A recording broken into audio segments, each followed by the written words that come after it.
네, 오늘은 우리 미가서 6장인데요. 우리 미가서 1장 1절에서 미가서의 성격이랄까요? 그것을 묵시라고 이야기를 했습니다.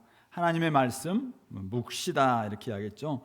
그래서 묵시를 주시는 목적, 예언의 말씀을 주시는 목적은 현실을 새롭게 하기 위해서입니다. 오늘 우리가 살고 있는 현실을 새롭게 하기 위해서 하나님께서 하나님 말씀 묵시를 주시는데요.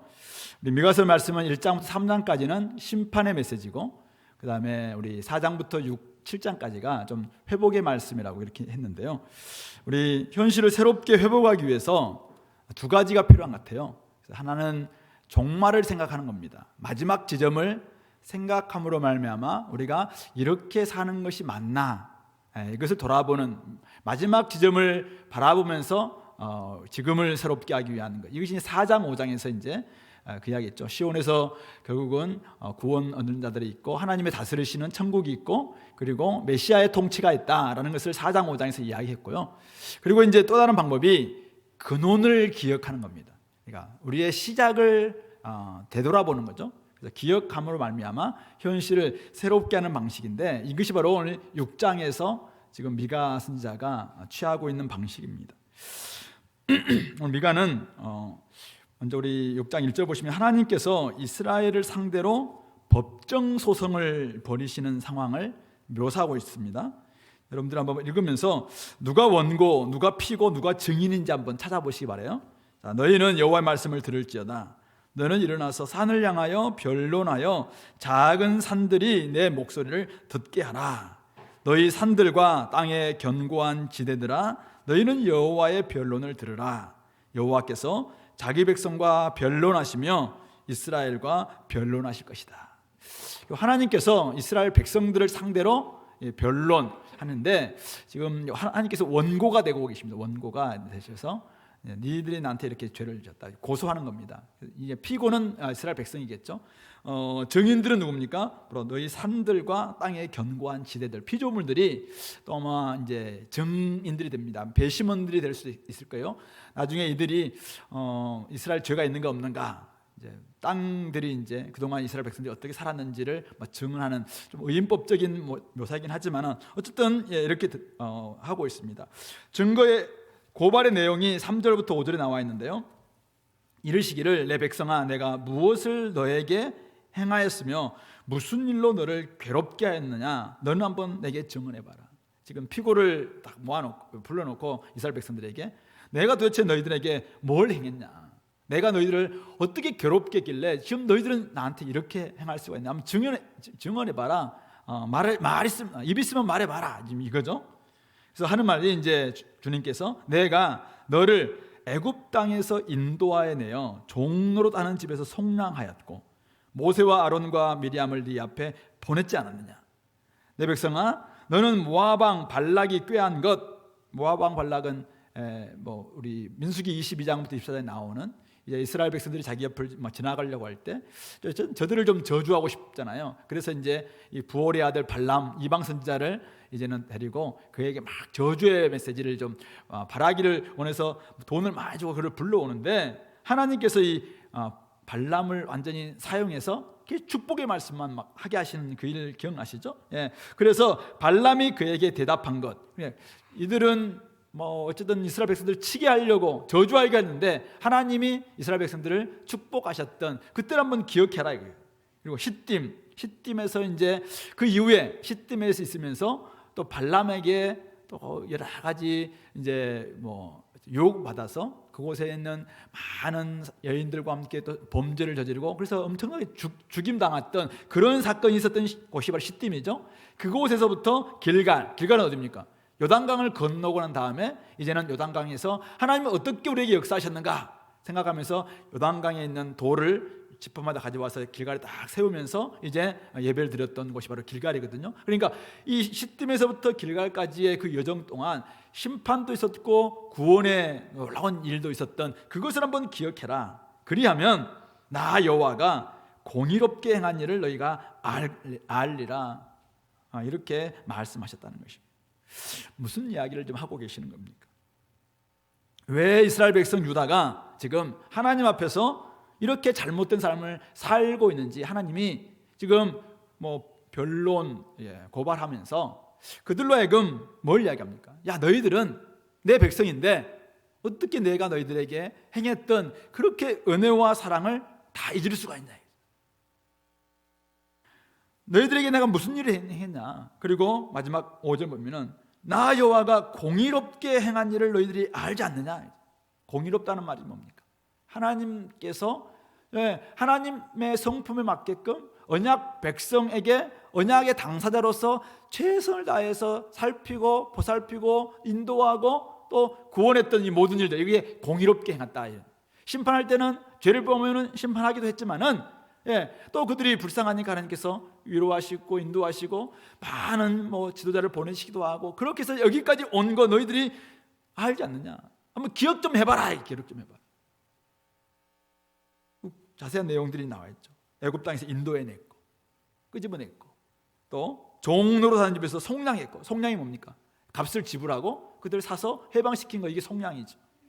또 모세, 아론, 미리암 이런 지도자들을 보내서 그들을 인도하셨고, 모압 왕 발락의 이 파괴적 음모도 또 하나님께서 탁 사전에 차단하셔서 물리치셨고, 휘뜸에서 잘못됐을 때는 또 심판도 하셨지만은 요단 강물을 끊으셔서 그들이 탁 지나가게 하셨고, 이런 모든 일들이 다 하나님이 행하셨던 이 기적적인 역사였고 또 공의로운 일이셨는데, 이것을 너희들이 왜 잊었냐?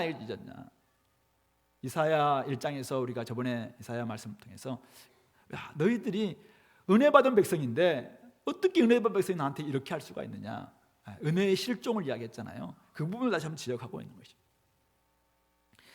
오늘의 이스라엘은 애굽 땅 종 되었던 바로 그 애굽 땅에서 그들을 인도하셨던 하나님의 속량하심으로부터 시작되었습니다. 그리고 모세를 통해 광야 40년 동안 인도하시고 보호하시고 함께 하셨던, 사실은 하나님의 공의로운 역사의 산물이 오늘 이스라엘 남유다의 모습이라는 것이죠. 근데 그것을 그들이 지금 잊었다는 것입니다. 바로 그것을 기억하라, 이렇게 말하고 있는 것입니다. 하나님께서 공의롭게 행하신 일을 기억할 때 그들은 살아있는 역사가 될 수 있는 것입니다. 그들의 문제는 무엇입니까? 바로 하나님의 구원의 역사, 하나님의 은혜의 역사, 하나님의 인도의 역사, 하나님의 함께하심 동행의 역사를 기억하지 않음에 있었다라는 사실이죠. 그러므로 그들이 제대로 기억할 때 현실을 새롭게 할 수 있다는 뜻입니다. 그러므로 오늘 우리가 현실을 회복하기 위해서 첫 번째로 해야 될 일은 무엇인가? 그것은 과거를 기억하는 것입니다. 헨리 나우에는 살아있는 기억매체라는 그 책에서 목회자를 살아있는 기억매체라고 그렇게 이야기합니다.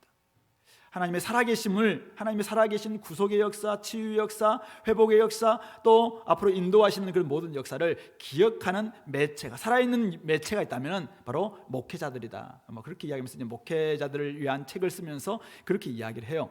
근데 제가 그 책을 읽으면서 저는 공동체가 이 살아있는 하나님의 기억 매체가 되어야 되겠다, 이런 생각을 좀 하게 됐습니다. 아픈 역사이든 좋은 역사이든 이 과거를 기억할 때 우리는 새로운 미래를 만들어낼 수 있습니다. 헨리 나우에는 그 책에서 이렇게 이야기합니다.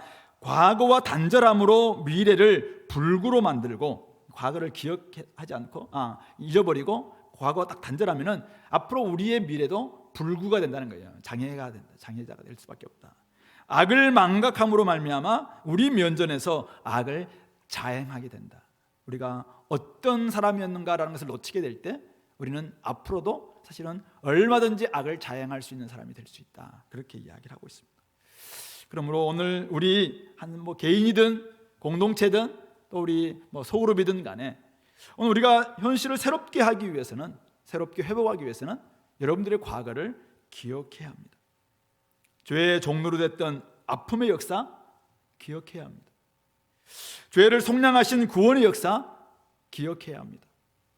오늘 여기까지 인도하시고 필요한 것을 공급하신 은혜의 역사 기억해야 합니다. 사명을 주시고 일할 수 있도록 은사를 주시고 또 이만큼 살게 하신 축복의 역사 기억해야 합니다. 그럴 때 우리가 오늘 내가 누구인지가 알게 됩니다. 오늘 우리가 무엇을 해야 될지를 알 수 있습니다. 아픔과 상처와 고통 속에서 하나님께서 어떻게 일하셨는지, 어떻게 공의롭게 행하셨는지 그것을 기억할 때 우리가 오늘 어떻게 회복할지 결정할 수 있게 되는 것입니다. 한번 돌아보시 바랍니다. 왜 나는 이렇게 살고 있는가? 내가 이렇게 살아도 되는지 여러분들의 과거 하나님께서 행하셨던 일들을 돌아보시기 바랍니다.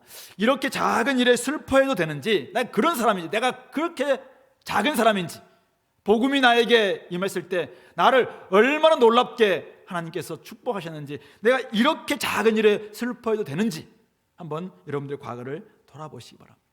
다른 사람들에게 이렇게 내가 굴어도 되는 성도인지, 내가 지금 나에게 하나님이 성도라고 불러주셨는데 내가 다른 사람들에게 이렇게 대해도 되는지 여러분들의 과거를 한번 돌아보시기 바랍니다.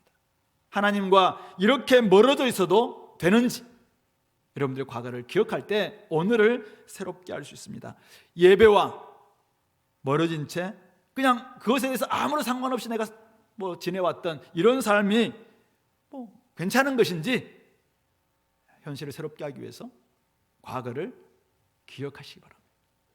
그게 좋은 방법은 성경과 역사를 공부하는 겁니다. 성경을 제대로 공부할 때 하나님이 어떻게 우리를 역사하시는지를 알 수 있습니다.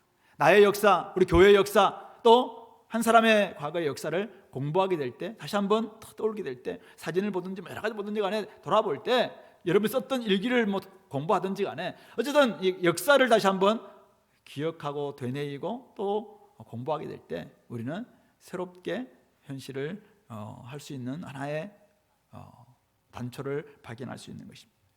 우리 공동체 회복을 위해서 우리가 올해 2022년을 지금 목표를 가지고 나아가고 있는데요, 주님께서 우리 공동체 가운데 어떻게 행하셨는지를 우리는 기억해야 합니다. 우리 주은혜교회가 2000년 9월 3일 어떻게 해서 이곳에 시작되었는지 여러분들은 기억해야 합니다. 어떻게 처음 사명과 비전을 주셔서 하나님을 알아가고 알려주는 이 사명 가지고 주님 일꾼을 키우되 복음의 일꾼, 구원의 길을 자세히 가르치는 구원의 일꾼을 키우겠다.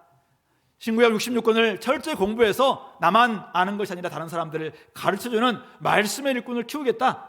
하나님께서 결국 세계 선교를 정말 위해서 일하시는데 우리가 세계 복음화를 위해서 우리가 우리의 젊음을 한번 선교에 한번 헌신하는 선교의 일꾼을 키우겠다.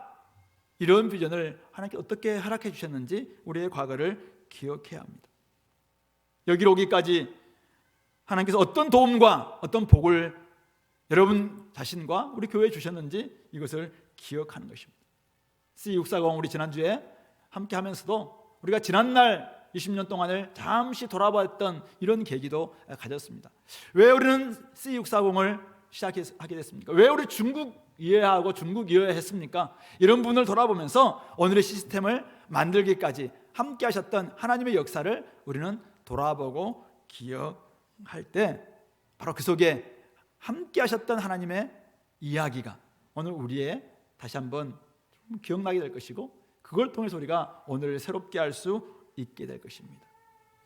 만약 기억을 잃는다, 그것은 우리 자신을 잃는 것입니다. 기억의 상실은 정체성의 상실을 가져오고 헨리 나온이 말한 것처럼 미래를 불구로 만들 수 있습니다. 기억상실증에 걸린 신데렐라라는 책, 요즘은 절판돼서 없을 것 같아요. 기억상실증에 걸린 교회라는 이름으로 IP에서 나왔었는데요, 절판돼서 없는 책입니다. 거기에서 신데렐라가 유리 구두를 딱 쥐고 있는데 기억상실증이 걸리잖아요. 내가 지난밤에 무슨 일이 있었어요? 이 유리 구두는 뭐냐 이거죠. 모르니까 이제 자기의 재투성이 이 현실에 비관하고 낙심하고 이렇게 되는 거잖아요. 근데 딱 기억하면은 내가 왕자님을 만났다. 왕자님이 이제 유리구두 주인을 찾으러 왔는데 기억 상실증이 걸렸으니까 모르는 거예요.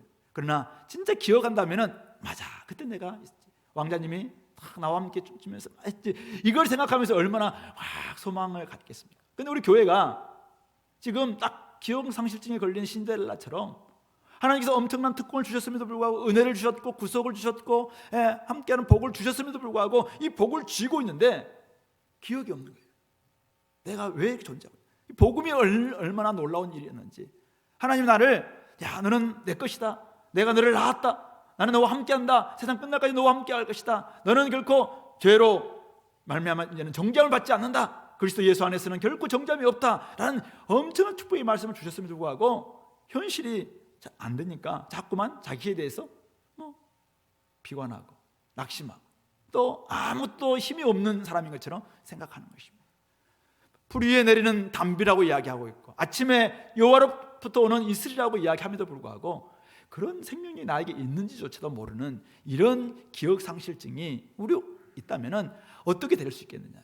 아무리 현실을 새롭게 하고자 하더라도 자신과 함께 하셨던 하나님, 날 속에서 함께하고 계시는 그 여호와 하나님의 공의로우신 그 일들을 제대로 기억하지 못한다면 오늘 우리의 온전한 모습도 회복할 수가 없겠다라는 사실이죠. 그러므로 오늘 우리가 한번 기억했으면 좋겠습니다. 여호와께서 나에게 어떻게 일을 하셨는가. 우리의 구속의 역사, 주님께서 십자가에 달리시고 부활하셔서 우리에게 찾아오셔서 우리를 어떻게 만나주셨는가. 그것을 기억할 때, 나를 불러주실 때 정말 내가 어떤 마음을 가지고 주님 앞에 헌신하겠다라고 했는지 그것을 기억하시면서 오늘 우리가 다시 한번 내가 이렇게 살아야 되는지 오늘을 잘 좀 회복하시고 내일을 준비할 수 있는 우리 공동체가 될 수 있기를 바랍니다. 하나님의 이런 고발에 대해서 오늘 이스라엘은 자기 나름대로 해결책을 제시하는 것 같아요. 오늘 6절부터 7절인데요. 이스라엘이 이렇게 질문을 던지죠. 내가 무엇을 가지고 여호와 앞에 나아가며 높으신 하나님께 경배할까? 경배해야 합니까? 질문을 던지는 겁니다. 내가 번제물로 1년 된 송아지를 가지고 하나님께 나아가면 하나님께서 좋아하시겠습니까? 여호와께서 천천의 순양이나 만만의 강물 같은 기름을 기뻐하실까요? 아니면 지금 허물을 내가 알겠는데 허물을 위해서 내 맏아들을, 장자를 원래 하나님께 바치는 거잖아요. 맏아들을 바치면 되겠습니까? 내 영혼의 죄를 위해서 내 몸의 열매를 드리면 되겠습니까? 이렇게 질문을 던집니다. 굉장히 종교적인 예배 용어와 수로로 가득한 질문을 던지는 것이죠.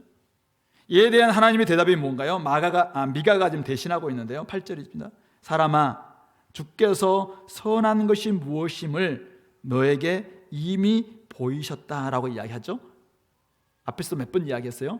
너희의 본분이 뭐냐? 정의를 아는 것이 너희의 본분이 아니냐? 이렇게 이야기하기도 하고, 너희들이 지금 열매를 정의와 공의를 다 버렸다라는 이야기를 이사야도 이야기했지만은 이 미가 선지자도 몇 번 이야기했죠. 그러면서 하는 말씀이 여호와께서 너에게 구하시는 것은 오직 정의를 행하며 인자를 사랑하며 겸손하게 내 하나님과 함께 행하시는 것이 아니냐, 이렇게 대답합니다. 그러니까 예배의식, 제의라는 관점에서 보면은 유다는 경건했고 충분히 선했습니다. 하나님께서 원하시는 예배를 얼마든지 드렸고, 오늘 이들의 질문에 의하면 더 요구해도 따르고 순종할 준비가 되어 있습니다. 번제물로서 1년 된 송아지 드릴 수 있고요, 천찬의 순양과 만만의 강물 같은 기름을, 이 감람료 더 준비하라면 얼마든지 준비하겠다, 이렇게 이야기하고 있습니다. 혹시 제 맏아들 장자를 하나님께 바치기를 원하십니까? 바치겠고, 혹시 저를 바치기를 원하십니까? 저도 주님께 드릴 준비가 되어 있습니다. 이런 이야기입니다. 근데 여기는 제가 보기에는 두 가지 생각이 공존하고 있어요. 하나는 약함이고 하나는 악함입니다. 하나 약함이 무엇입니까? 그것 외에는 생각하지 못하는 이들의 부족함입니다. 하나님께서는 그 부분만 요구한다고 생각하기 때문에 어떻게 예배를 더 드리려고 하는 거구나. 그래서 1년 된 송아지 더 드리고 천천의 순양, 만만의 감람료 더 드리면 되겠습니까? 아니, 지금 우리 맏아들을 이렇게 하나님께 바치기를 원하시는가요? 계속 종교적인 용어죠. 종교적인 것을 더 강화시키면 된다고 생각하는 것입니다. 상상력이 부족합니다. 어쩌면 순수할 수 있지만 순전하는 것이기도 하죠. 배운 게 그것이 밖에 없기 때문에 더 하라면 하겠는데 다른 것은 생각을 못하는 거예요. 이거 지금 이야기하는 것이죠? 이렇게 질문 던지는 것입니다. 근데 그 안에는 제가 보기에는 악함도 있습니다. 뭔가요? 예배는 얼마든지 헌신하겠으니 종교를 넘어선 부분은 건들리지 말라는 악함입니다. 이미 하나님은 그들에게 너희들이 선한 것이 무엇인지, 어떻게 사는 것이 하나님 기뻐하시는 건지 다 가르쳐 주셨습니다. 알면서 그들은 행하지 않습니다. 그러면서 그들은 끊임없이 특별 종교적인 행위만 강화하니까 하나님이 지겹다고, 너희들 마당 밟는 건 내가 지겹다, 내가 거지냐, 이게 외치는 게 이사야에서 말씀하신 내용이잖아요. 하나님을 종교적인 영역, 성전 안에만 가두어 두겠다는 약한 생각이 그들의 질문 속에 들어있는 것입니다. 이런 말입니다. 하나님은 이것이면 충분하지 않습니까? 나머지는 제가 알아서 하게 할 테니까 좀 간섭하지 마세요. 제가 밖에 나가서 어떤 사람 살든 제가 알아서 돈 좀 벌어서 하나님께 더 많이 드리고 온전히 내가 헌신할 테니까 제 밖에서 어떤 사람 살든 그거에 대해서는 신경 쓰지 마세요. 이런 말이 사실은 태도가 들어있는 것입니다. 그러니까 이에 대해서 하나님 뭐라고 합니까? 내 생각은 너희 생각과 다르다. 내가 원하는 것은 그게 아니다. 선한 것, 하나님이 선하게 여기는 것 이미 너희들에게 보여주었다. 하나님이 구하시는 것은 정의를 사랑하고, 정의를 행하고, 인자를 사랑하고, 겸손하게 하나님과 함께 행하는 것이 아니냐. 바로 이스라엘에게 원하시는 극상품 열매가 바로 정의와 인자와 겸손이었다라는 것을 보여주고 있는 것입니다. 이 말씀은 오늘 우리에게 뭘 가르쳐주고 있습니까? 오늘 우리가 현실을 새롭게 하기 위해서, 회복하기 위해서 나름대로 뭔가를 추구하고 있는데, 아까 첫 번째 과거를 기억하다고 이야기했습니다. 하나님께서 공의롭게 행하셨던 그 일들을, 구속의 역사, 은혜의 역사, 또 축복의 역사 우리 기억하자라고 이야기했습니다. 근데 그것으로만 끝난 것이 아니라 하나님께서는 오늘 우리가 새롭게 하기 위해서는 하나님이 어떻게 새롭게 하기를 원하시는가, 이것을 알아야 됩니다. 하나님이 진짜 원하시는 것이 무엇인가. 아까 우리 찬양했던 것처럼 진짜 하나님이 우리에게 원하시는 것이, 하나님이 기뻐하시는 것이 무엇인지를 우리가 한번 돌아보자는 것입니다. 제가 한번 이야기해 보겠습니다. 하나님의 은혜를 받은 백성들은 주일을 성수하고, 맞죠?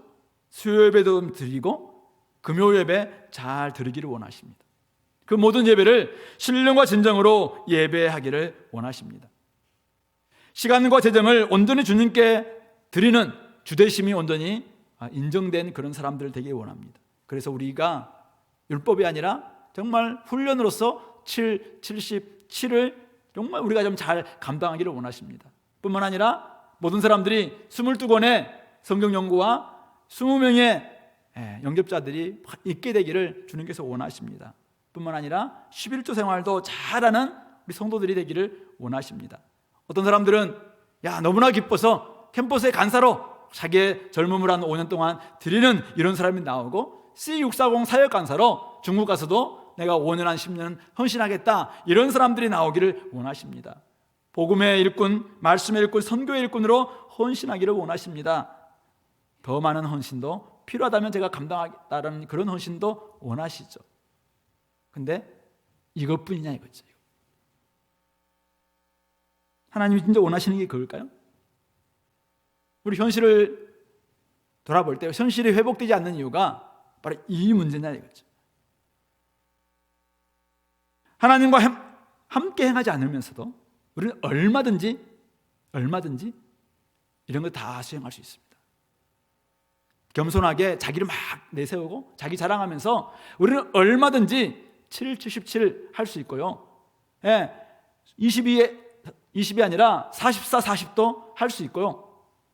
캠퍼스 간사뿐만 아니라 사역 간사도 얼마든지 우리는 잘 감당할 수 있는 그 정도의 우리는 노하우나 또 스킬도 가지고 있는 사람들이죠. 그렇게 하면서 그렇지 못한 사람들을 막 무시하고, 또 때로는 하기도 하고 자랑하기도 하고. 하나님이 정말 그걸 원하니? 하나님이 이사야에서, 미가서에서 지금 이스라엘 백성들을 향해서 지적하고 있는 것이 그것을 하지 않고 있다는 것에 대한 이야기입니까? 저는 형식과 방금 이야기했던 것들을 저는 잘하기를 바랍니다. 저는 금요일 기도회 때마다 우리 성도들이 금요 기도회를 너무 나오지 않는 것에 대해서 불만이 많은 사람이에요. 그래서 저는 많은 사람들이 나오기를 바랍니다. 집사님들한테 막 좀 나오자 해도 잘 안 나오긴 하는데, 어쨌든 좀 나와서 같이 찬양하기를 원합니다. 막 뜨겁게 찬양하기를 원합니다. 저는 앞에서 우리 찬양하는 사람들도 막 두 명, 우리 한 명 말고 막 나와서 진짜 막 멋진 찬양하고, 이렇게 하기를 원합니다. 진짜 그렇게 됐으면 좋겠습니다. 여러분들 저는 헌금 좀 하자 그러면은, 우리 저번에 부활체령금 121명인가 했거든요. 너무 적지 않나요? 그래서 제가 더 많은 사람들이 좀 헌금에 좀 동참하기를 원하는 그런 마음도 저에게 있습니다. 그래서 이런 일들이 일어났다고 생각해요. 근데 하나님이 단지 지금 그것을 원하냐 그것을. 하나님은 정의를 행하지 않고 인자를 사랑하지 않고 겸손하게 하나님과 행하지 않는, 함께 행하지 않는 그런 모든 열매들은 그냥 받지 않겠다는 거죠. 그래서 우리는 현재를 계속해서 개혁하는 것이 필요하겠다. 아까 과거를 기억하고 두 번째는 현재를 개혁하는 것이 공동체 회복에 있어서 중요한 부분. 그리고 개혁은 뭡니까? 개혁을 영어로 리폼이라고 이야기했잖아요. 리포메이션. 근데 그것은 원래 폼이 있는 거죠. 형태가 있는 거예요. 근데 이것이 디폼되어 있어가지고 왜곡되어 있어서 디폼되어 있어서 이것을 다시 리폼하는 것을 개혁이라고 이야기합니다. 원래 형태가 있었어요. 하나님이 주신 형태가 있었어요. 이것이 여러 가지 문제로 말미암아 왜곡되어 있습니다. 문제가 타락으로 되어 있어요. 이것을 디폼을 다시 리폼하는 것을 개혁이라고 이야기합니다. 오늘 우리 형태가 다 있죠. 예, 우리 하는데 거기에 뭐가 빠져 있냐면은 정의를 행하고 인자를 사랑하고 겸손히 하나님과 함께 행하는 하나님이 진짜 원하셨던 원형이 지금 빠져 있다는 말씀이죠. 그러면 그것을 회복하라는 것입니다. 정의를 행한다는 것이 무엇인가요? 내 권리가 중요한 만큼 다른 사람들의 권리도 존중한다는 뜻입니다. 모든 일을 행함에 있어서 정의로워야 됩니다. 나를 위해서 다른 사람들이 손해를 보게 하거나 부당한 권리가 침탈돼서는 안 된다. 이것을 지금 이야기하고 있는 것입니다. 인자를 사랑한다는 게 뭐예요? 인자는 바로 물시, 즉 헤세드입니다. 헤세드. 하나님이 우리를 구속해서 지속적으로 사랑하시는 그 사랑을 우리가 받은 사람이니까 그 사랑으로 끊임없이 다른 사람들을 사랑해서 그들이 우리의 사랑을 받음으로 말미암아 그들이 나를 만나는 것이 아니라 내 안에 계신 하나님의 사랑을 만나게 해주는 것, 이것이 바로 인자를 사랑하는 것입니다. 이런 태도로 우리가 전도를 하고 사람들을 이렇게 하다 보면은 진짜 그들에게 하나님이 너무 기뻐질 거 아닙니까? 공동체가 인자를 사랑하는 모습, 인애를 사랑하는 모습으로 확 사랑하니까 이들이 우리를 보는데 우리 안에 계신 하나님을 보게 되는 거예요. 이런 모습들을 회복하라는 것입니다. 겸손히 내 하나님과 함께 행하는 이런 모습들, 남보다 나를 더 낮게 여기는 이런 모습, 남을 나보다 낮게 여기는 이런 모습을 통해서 하나님과 함께, 어떻게 우리가 겸손한 마음으로 나아갈 수 있는가? 하나님과 함께하지 않고서는 우리는 끊임없이 우리 자신을 자랑하는 사람들이잖아요. 그러니까 많은 열매를 막 내세우는데 결국 하나님은 보이지 않고 자기 이름을 드러내는 이런 것 하나님은 원하지 않겠다는 것입니다. 그러므로 결국 이것을 하기 위해서는 한적한 시간이 필요한 것이죠. 예수님도 한적한 곳, 이 기도의 시간이 필요했던 것처럼 오늘 우리의 삶 가운데서도 자기를 내세우지 않기 위해서 함께 하나님과 함께 행하기 위해서는 기도의 시간이 필요하다는 것을 말하고 있는 것입니다.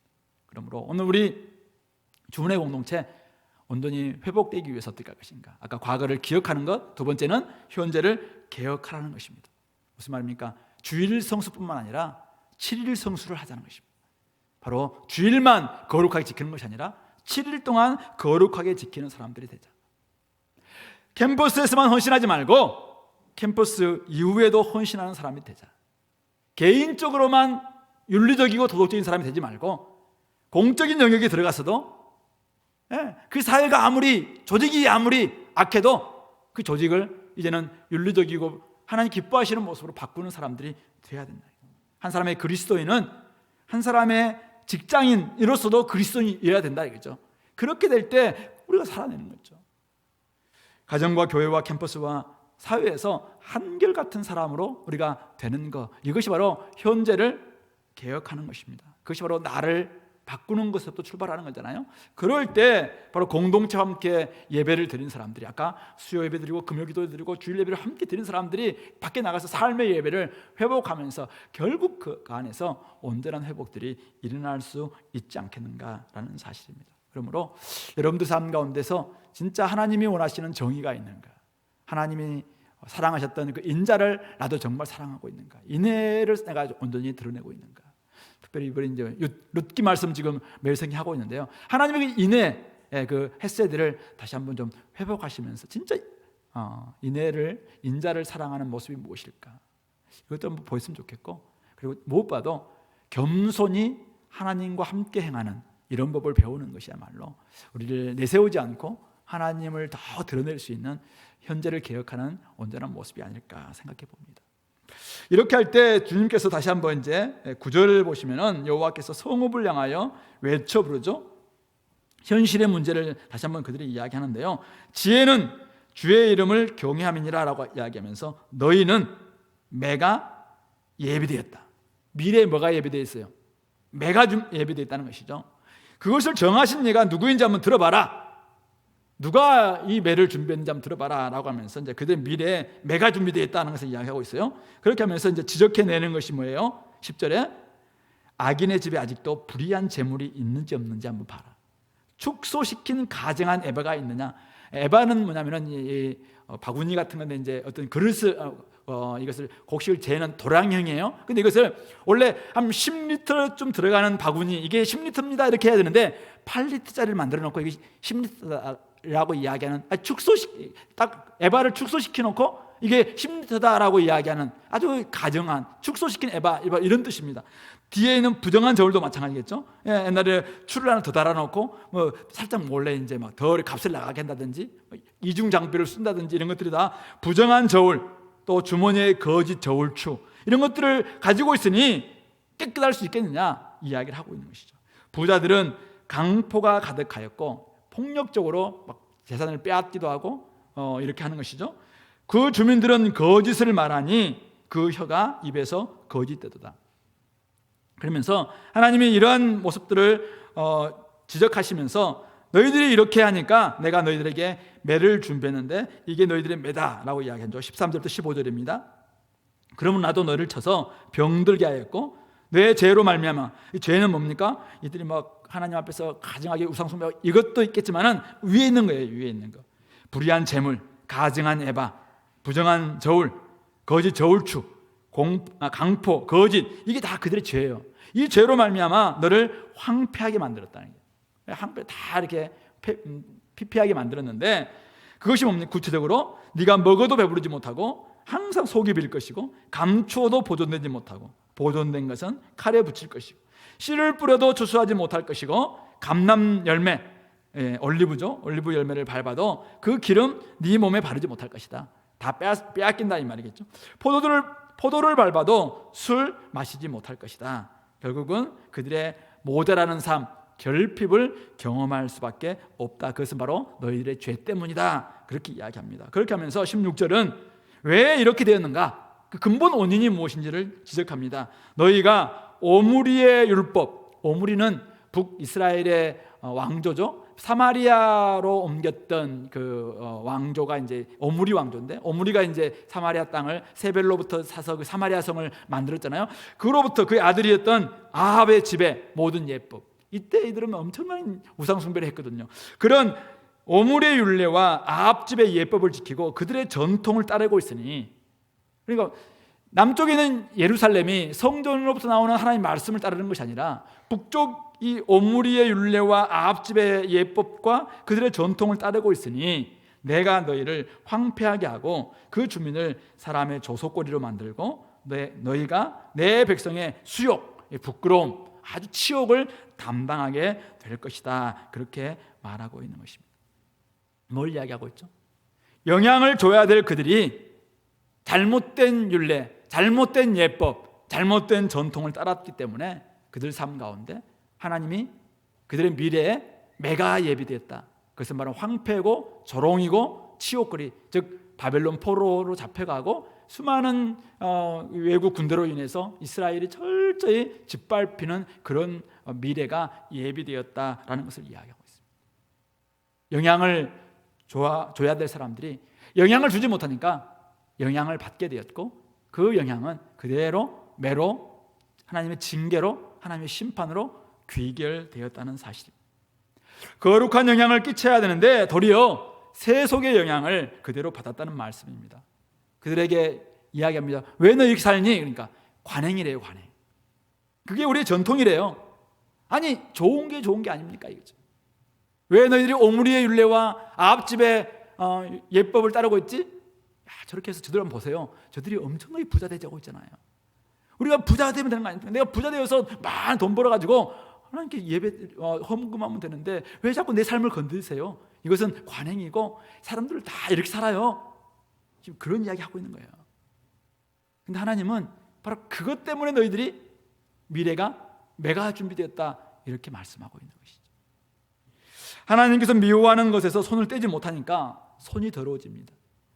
하나님께서 싫어하시는 것에 입을 대니까 입에서 거짓이 떠나지 않는 것입니다. 하나님의 정의를 행하지 않으니까 결국 불의한 재물과 불의한 삶이 그대로 양산되었고 그에 대해서 두려워하지도 않고 이제는 하나님의 매가 그들 가운데 예비되고 마는 것입니다. 결국 오늘 이 9절부터 16절에서 오늘 미가 선지자가 이 이야기를 하고 있는 것은 무엇입니까? 우리가 과거를 기억하고 현재를 개혁하고 미래를 어떻게 하라는 거야? 바꿀 계획을 세우라는 거죠. 저는 미래를 교체할 계획을 세워야 된다. 매가 예비되었는데 그러면 이게 숙명론이냐 이거죠. 우리는 어쩔 수 없이 매가 예비됐으니까 우리는 이렇게 가야 돼. 숙명이야. 어쩔 수 없이 우리는 죽게 돼 있어. 숙명입니까? 아니 미래가 뻔히 보인다면은 현재를 바꿔야죠. 바꿀 계획을 세워라. 그래서 계획을 세우라는 게 제가 앞에서 기억하라 영어로는 영어 되게 짧아요 제가. 영어 기억하라 뭐예요? Remember. 그다음에 개혁하라. 아까 리폼이라고 했어요. 리폼. 근데 계획하라니까 플랜이 생각이 나는데 좀 다른 단어가 없나 생각하니까 대체 교체라는 단어가 생각나더라고요. 그래서 이 세 가지 R로 시작된 3R 이게 바로 현실을 좀 새롭게 하는 방법이 아니겠는가. 진짜 과거를 기억하고 현재를 개혁하고 미래를 교체하는 계획을 세우는 거죠. 새로운 계획을 세워서 미래를 교체할 계획을 세우는 것이 우리에게 필요하겠다. 미래를 바꾸지 않으면 현실은 절대 바뀌지 않습니다. 미래를 교체할 계획을 세우지 않으면 회복은 요원합니다. 공부를 이제 열심히 하던 친구가 왜 성적이 안 될까? 성적이 안 나오지? 성적이 잘 나오게 하려는 방법은 뭐 공부를 잘하시는 분들은 많이 해보겠지만은 계획을 바꿔야죠. 이렇게 해도 계속 보니까 내가 이렇게 게을렀네. 내가 지금 그동안 핸드폰을 많이 보고 있었네. 그동안 내가 집중을 좀 부족했네. 친구들 너무 많이 이렇게 하고 있었네. 딱딱딱딱 잘라낼 걸 잘라내고 집중할 걸 집중하고 이렇게 해서 성적 오를 계획을 세워야지, 치밀한 계획을 세워야지 미래가 바뀌는 거 아니겠습니까? 바꿔야지, 그죠? 성적은 A뿔 받아야지 않고 삶은 여전히 옛날에 막 게으르고 이거 그대로 한다면은 어떻게 이게 교체가 되겠냐 이거 미래가.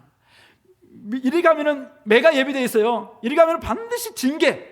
이거 지금 하나님께서 막 하고 있는데 그냥 안 바뀌어요. 여전히 축소시킨 에바를 사용하고 있고 거짓 저울추를 가지고 있고 거짓과 강포의 삶을 그냥 계속 누리고 이게 관행이라고. 다른 사람들 보세요. 다 저렇게 살고 있는데 이렇게 하면서 가고 있어요. 그러면 미래가 절대 바뀌지 않는 거죠. 그래서 우리가 미래를 교체하려면 계획을 다 세워서 치밀하게 이것을 바꿔내야 됩니다. 구체적으로 어떻게 할까요? 우리 이 세상이 좀 어둡잖아요. 왜 어둡죠? 전기불은 활짝 켜 있는데 왜 이 땅이 이제 어둡습니까? 빛을 잃었기 때문이잖아요. 하나님 우리를 세상의 빛이라고 이야기했잖아요. 그러면 앞으로 어떻게 됩니까? 이대로 계속 가다가는 세상이 점점점 어둠 가운데 있고 말 겁니다. 이렇게 가다가는 눈먼 자들의 도시가 되고 말 거예요. 그렇다면 우리가 좀 바꿔야 되죠. 그럼 우리가 세상의 빛으로서 세상에 나가서 빛된 삶을 살 수 있는 치밀한 계획을 세워야죠. 왜 우리 회사가 이렇게 자꾸 어둡죠? 왜 우리 캠퍼스가 이렇게 학우들이 이렇게 앞날이 좀 어둡죠? 이렇게 하면은 우리가 계획을 세워야죠. 치밀하게 바꿀 계획을 세워야죠. 요즘 캠퍼스 선교단체가 많이 좀 죽어서 우리 들리는 말이면 CCC 외에는 거의 다 죽었다 이런 이야기 들릴 정도로 곳곳에 지금 전국 모였는데도 옛날에 몇천 명 모이던 것도 지금 몇백 명도 안 되기도 하고 이렇게 한다는 거예요. 이런 것을 우리가 안타까운 마음을 들면은 어떻게 해야 돼요? 우리 대학생들 어떻게 하면 좋겠습니까? 어저께 중간 수련회 가서 열심히 좀 계획을 세웠나요? 캠퍼스에 가서 우리가 한번 캠퍼스를 새롭게 할 수 있는 구체적인 친밀한 전략을 짜서 미래를 교체할 캠퍼스를 밝게 만들 물건이 맑아야지 이 사회가 맑았는데 그걸 안 됐다. 우리 교수님이 좀 새롭게 되기 위해서 아무래도 교수님 안 된다. 그럼 내가 교수로 되자. 이렇게 해서라도 어쨌든 우리 과를 내가 한번 새롭게 해보겠다. 이런 계획을 친밀하게 세운다면 되지 않겠습니까? 제가 일부 시간에도 이야기했습니다만은 한 20명 정도의 제가 사람이 필요합니다. 여러분들 20명 정도 캠퍼스에 가서 내가 캠퍼스에서 내가 은혜 받았는데 캠퍼스에 한번 마치고 난 다음에 일주일에 몇 시간씩 내가 한번 헌신할 마음이 있다. 20명 정도 있습니까? 그러면 우리 이 서울에 있는 20개의 캠퍼스에 가서 막 들어가서 막 한번 뒤집어 놓을 수 있는 그런 모습이 있습니다. 회복될 수 있다고 생각해요. 이렇게 구체적으로 계획을 좀 세우자는 것입니다. 이 세상이 썩은 이유는 왜 썩었습니까? 소금이 맛을 잃었기 때문이잖아요. 그럼 어떻게 하면 좋겠습니까? 미래가 계속 썩도록 놔둘까요? 아니면 미래가 복을 받고 하나님으로부터 칭찬받을 수 있는 우리 사회를 미래를 교체하기 위해서는 어떻게 해야 됩니까? 하나님은 우리에게 너희가 세상의 소금이라고 이야기했잖아요. 근데 소금인데 소금이 맛을 잃었어요. 맛을 회복해야 되는 것뿐만 아니라 소금통 안에 가만히 머물러 있으면 세상을 어떻게 짜게 만들어요? 썩음을 어떻게 우리 방지할 수 있겠습니까? 그래서 이 소금통에서부터 우리를 탁 나와야 하잖아요. 그래서 우리가 전도의 삶을 나가고 세상 가서 그렇게 잘못된 저울도 바꾸고 잘못된 저울추도 바꾸고 축소된 에바도 바꾸고 그렇게 하는 모습들이 좀 해야 되겠네요. 저는 이걸 위해서 여러분들의 소그룹마다 좀 전략도 짜보고 저는 아이디어 별로 없어요. 근데 여러분들이 막 지금 20대, 30대, 40대 그런 아이디어가 있잖아요. 이 아이디어 가지고 세상을 좀 새롭게 좀 해보자는 거죠. 하나님이 이거 우리에게 좀 기대하고 있습니다.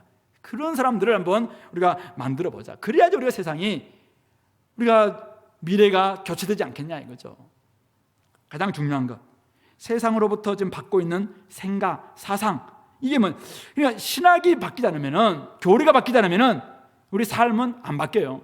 왜 이들이 이렇게 살았습니까? 어무리의 예법 때문에, 아합의 율례 때문에 그래요. 이들의 전통 때문에 배운 게 이거니까, 이게 모든 사람들이 다 관행이라면서 막 배우고 있으니까 그대로 살아가는 거예요. 거짓된 삶도 그냥 우리가 부담만 되면 용서가 받는다. 수단과 방법을 가리지 않고 성공만 하면, 승리하면 모든 걸 독식할 수 있다. 이게 이제 이 땅에서 지금 주고 있는 잘못된 사상이잖아요. 정글의 법칙이잖아요. 정글의 법칙. 이거는 적자 생존의 법칙이고, 자본주의 안에서 좀 자본주의로 가고 있는 아주 나쁜 이게 원리예요. 이게. 근데 이것이 우리 그리스도인들도 맹종하고 있어요. 이것을 그냥 따라가고 있어요. 우리가 성공하면 되지. 그게 뭐가 문제냐 이렇게 이야기하고 있어요. 그게 뭐가 문제? 하나님 앞에 지옥 갈 인생을 살아내는, 그것을 우리가 살아내면 되겠네. 이걸 대체 바꿀 계획들을 우리가 세워내야 됩니다. 그것을 위해서 성경을 잘 공부해서 정말 우리가 잘 공부해서 것을 가르쳐 줄 수 있는 이런 미래를 대체하는 이런 계획을 세워내야 될 것입니다. 지구를 살릴 계획. 지금 지구가 기후 위기로 말미암아 몸살을 앓고 있잖아요. 이것을 위해서 우리 교회는 실천할 수 있을 것인가? 어떻게 하면 일회용을 좀 없애고 또 지구를 살릴 수 있는 작은 계획은 뭘까? 이걸 가지고 해보고, 전도도 해보시고, 이것 내면 여러분들이 작은 단체도 만들어서 운동도 좀 해보고, 이런 일들이 우리 가운데서 나와야 되죠. 아까 이야기했던 캠퍼스를 살릴 계획, 가정을 새롭게 할 계획, 온 세상을 변화시킬 이런 계획 잘 짜보면서 미래를 교체하게 될 때 하나님께서 우리 현실을 새롭게 하는 놀라운 역사가 있지 않겠는가 이거죠. 그래서 오늘 세 가지 키워드, 과거를 기억하고, 현실을 개혁하고, 미래를 교체할 계획을 세우라.